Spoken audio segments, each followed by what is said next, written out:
So the evidence is mounting that Joe Biden is going to run for president.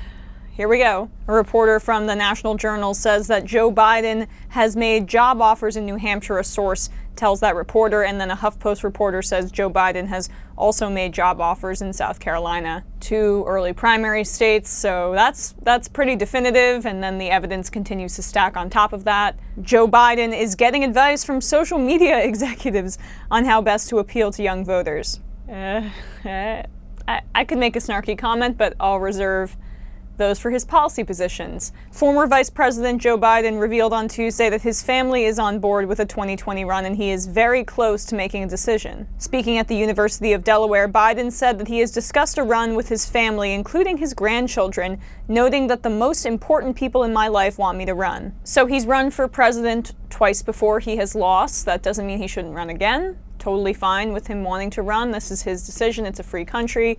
But just remember that the talking point about Bernie Sanders being too old, Joe Biden's 1 year younger. So just because he has better hair and brighter teeth doesn't make him any different except for 1 year in age than Bernie Sanders.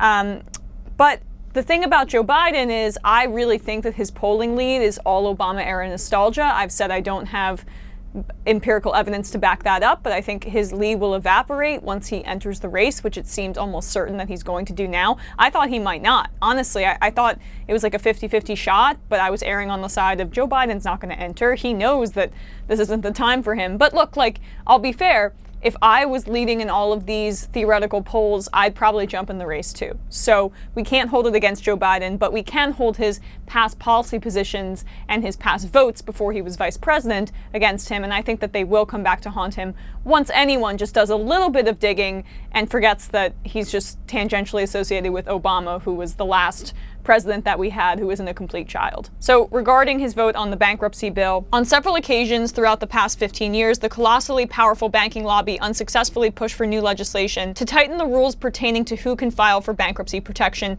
and how much protection they'll receive. So people often bring up the bankruptcy bill when it comes to Hillary Clinton. That was a famous issue where she flip-flopped. I'll get into that in a second.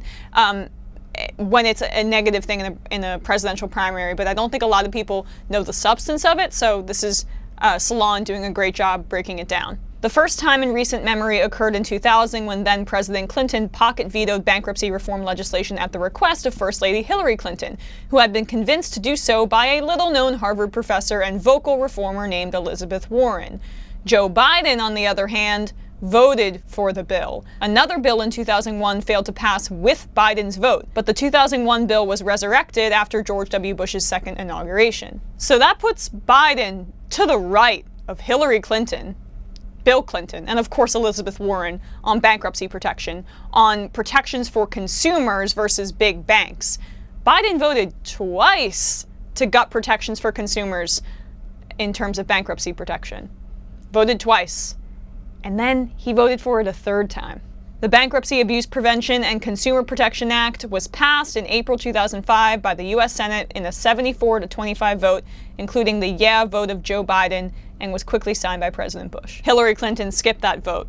So all of that criticism that was lauded against her about her flip-flopping on the bankruptcy bill, it's infinitely worse for Joe Biden. Joe Biden was insistent as a senator that we get rid of bankruptcy protections for regular families. It's considered one of the most disastrous pieces of legislation on the progressive side and on working family side of the Bush era that didn't have to do with war. It made it nearly impossible for regular families to file Chapter 7 bankruptcy protection, and that's just because people like Joe Biden wanted to vote yes on that bill 3 times. So it wasn't a mistake, it was part of his agenda. I don't know how you lead in a progressive primary with that as one of your signature pieces of legislation. And even worse was his insistence that the 1994 crime bill that he pushed forward is a good bill. He defends it to this day. And we all know that that was a draconian, tough on crime, war on drugs bill that has aged terribly. But Biden is still all for it. Mr. Biden, who has served as the Obama administration's unofficial liaison to the law enforcement community, has not only stood by the 1994 legislation, but has also frequently taken credit for it. As recently as 2015, in an essay on community policing for a book of bipartisan reform proposals put together by the Brennan Center for Justice, Mr. Biden referred to the legislation as the 1994 Biden crime bill. He also voted for the Iraq War. He's been regretful of that vote, but you look back at his early history, he was leading against busing and integration in the 70s. Compare that to Bernie Sanders, who was marching with MLK and getting arrested in Chicago for protesting in favor of civil rights. The contrast, in my opinion, couldn't be starker. This doesn't mean Joe Biden isn't a personable, affable, nice guy in real life. It just means that he's a type of Democrat that I think is completely out of step with what the country wants and what the progressive community wants.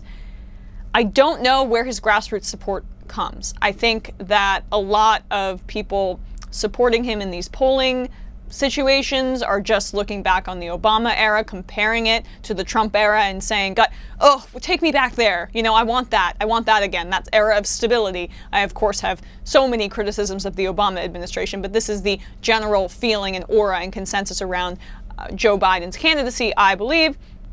And I don't think that can last, because this is going to be an issue-based primary.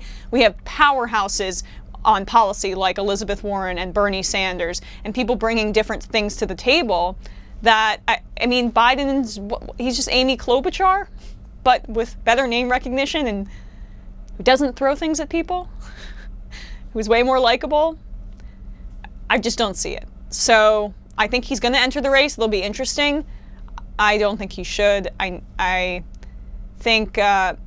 don't think it's going to go super well for him, but I could be totally wrong, because the data that I cite in favor of Bernie Sanders is showing that he would do well too. So I'm pointing out my own hypocrisy there, but this is just my subjective reading of the political situation, and I just don't think that his candidacy has legs, but we will see, because he's almost certainly entering the race, as I broke down for you guys earlier.